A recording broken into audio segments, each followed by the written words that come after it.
Sebelum melanjutkan, jangan lupa subscribe dulu, terima kasih. Bab 188, Provokasi. Pada hari-hari berikutnya, Jian Wushuang terus berburu di dataran paling timur sementara Tang Wuji dengan tulus mengikutinya dan memberinya informasi tentang bandit lainnya. Perlu disebutkan bahwa Tang Wuji adalah anggota terhormat Paviliun Tetesan Hujan, yang sangat pandai mengumpulkan informasi. Apa yang dia berikan sungguh luar biasa akurat. Jian Wushuang menangani gerombolan bandit satu persatu berdasarkan informasi Tang Wuji.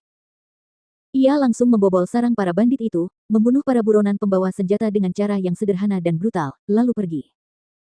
Di antara banyak bandit di dataran paling timur, hanya sedikit yang mampu mengancam Jian Wushuang. Dengan kekuatan dan informasi akuratnya, dia tidak perlu terlalu berhati-hati. 4 hari berlalu dalam sekejap mata. Di malam hari, bintang-bintang bersinar, menyinari dataran tak terbatas. Jian Wushuang duduk bersila dengan santai dan ekspresi sedikit serius. Besok adalah hari terakhir perburuan, tapi aku tidak tahu apakah gelangku cukup, gumam Jian Wushuang dalam hati. Bagian tersulit adalah spesifikasi perburuan yang tidak jelas di tahap pertama.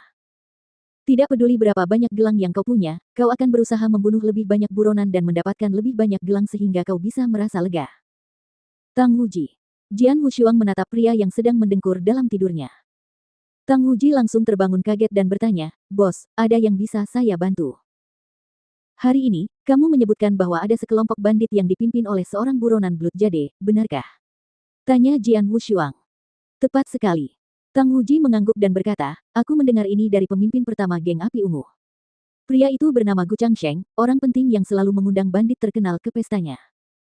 Pemimpin pertama geng api ungu pernah datang ke pesta itu dan tahu bahwa Gu Changsheng adalah buronan Blood Jade."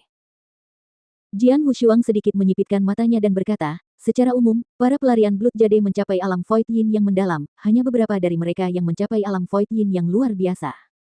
Namun, di tingkat manakah Gu Changsheng?" "Puncak alam kekosongan Yin yang mendalam," jawab Tang Wuji. Mata Jian Wushuang tiba-tiba berbinar saat dia berkata, "Baiklah. Besok, Gu Changsheng adalah target kita." "Baiklah." Tang Wuji segera mengangguk dengan gembira. Orang awam pasti akan mengira Jian Wushuang sudah gila saat dia, seorang pendekar di alam inti emas mendalam, dengan sia-sia mencoba berhadapan dengan pendekar di alam kekosongan Yin mendalam puncak. Namun Tang Wuji tidak melakukannya. Lagi pula, selama mengikuti Jian Wushuang selama 4 hari terakhir ini, dia telah menyaksikan Jian Wushuang membunuh banyak bandit kuat satu persatu, meskipun dia hanya berada di alam inti emas mendalam. Para bandit di alam kekosongan Yin awal hampir dibunuh oleh Jian Wushuang dengan satu gerakan. Bahkan dengan menghitung para pendekar di alam kekosongan Yin mendalam, Jian Wushuang telah membunuh 3 orang dalam 4 hari terakhir ini.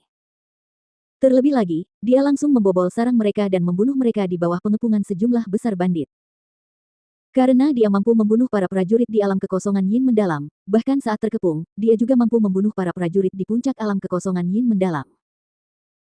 Pagi selanjutnya, ada banyak bandit berkumpul di sekitar desa-desa di dataran paling timur. Minuman keras dan makanan lezat ditaruh di meja-meja panjang dan sempit. Beberapa wanita cantik yang tertangkap basah tengah berdansa di tengah ruangan. "Ayo, White Lady, bersulang untukmu karena sangat sulit bertemu denganmu," kata seorang tetua yang kekar dan berpakaian rapi, sambil tersenyum, sambil memegang semangkuk minuman keras. "Pimpinan pertama Gu, aku ingin bersulang untukmu," kata wanita cantik berpakaian putih itu, sambil tersenyum tipis dan mengambil mangkuk. Banyak bandit terpesona oleh setiap gerakannya. Namun, tiba-tiba, ledakan. Pintu desa ditendang terbuka dan seorang pria paruh baya dengan perut buncit masuk. Itu adalah Tang Wuji. Begitu dia memasuki desa, dia langsung berteriak dengan sombong, "Di mana Gu Changsheng? Bosku memintaku untuk meninggalkan pesan untukmu." Banyak bandit di desa segera memandang ke arah Tang Wuji, termasuk Gu Changsheng dan Nyonya Putih. "Apa?" Sambil menatap Gu Changsheng, Tang Wuji langsung menyeringai dan berkata, "Gu Changsheng, bosku tertarik dengan kepalamu dan ingin bersaing denganmu di dataran 10 mil. Dia sudah menunggu di sana. Jika kamu takut mati, kamu bisa tinggal di sini."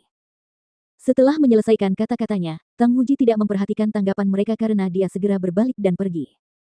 Suasana desa langsung menjadi suram. Wajah Gu Changsheng tampak muram. Kekuatan spiritual meledak dari telapak tangannya yang memegang mangkuk, dan mangkuk itu langsung retak. "Aku akan melihat siapa dia sebenarnya." Kemudian, Gu Changsheng segera menggunakan Void Walker dan menyerbu dengan ganas ke arah yang ditinggalkan Tang Wuji. White Lady dan banyak bandit lainnya segera mengikutinya. Di sebuah lapangan kosong, tidak jauh dari desa, duduk Jian Wushuang, yang membawa pedang panjang.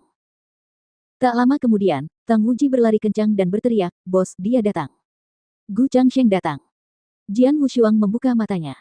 Ketika sosok raksasa bergegas ke arahnya dari udara depan, dia secara spontan menunjukkan senyum dingin. Jian Wushuang berdiri sementara Tang Wuji menghindar di belakangnya. Wus! Itu adalah Gu Changsheng, sosok raksasa, yang tiba-tiba turun diikuti oleh banyak bandit. Pria gendut, di mana bosmu? Gu Changsheng menatap dingin ke arah Tang Wuji. Bosku ada di sini. Tang Wuji menunjuk ke arah Jian Wushuang. Gu Changsheng kemudian melihat ke arah Jian Wushuang. Setelah mengamati bahwa aura dari Jian Wushuang adalah dari alam inti emas mendalam, matanya yang suram tiba-tiba menyala. Beraninya kau membodohiku. Gu Changsheng, Jian Wushuang mulai berbicara, dengan suara dingin, dia tidak menipumu. Akulah yang ingin bersaing denganmu. Dan aku benar-benar tertarik untuk memenggal kepalamu. Pedang pembunuh 3 kali telah ditarik dari belakang Jian Wushuang dan esensi pedang yang luar biasa perlahan-lahan dilepaskan. Melihat hal itu, gerombolan bandit yang mengikuti Gu Changsheng memasang ekspresi canggung.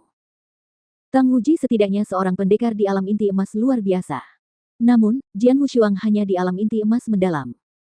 Apakah seorang pendekar dari alam inti emas mendalam tertarik pada kepala seorang ahli yang telah mencapai puncak alam kekosongan yin mendalam? Apakah dia sudah gila? Namun, Jian Wushuang sama sekali tidak mempedulikannya. Dengan kilatan cahaya pedang sedingin es, dia telah mengambil tindakan. Pergilah ke neraka. Gu Changsheng tetap diam dengan wajah muram. Namun, kekuatan spiritualnya telah berubah menjadi bilah tajam, yang dengan ganas menyerbu ke arah Jian Wushuang.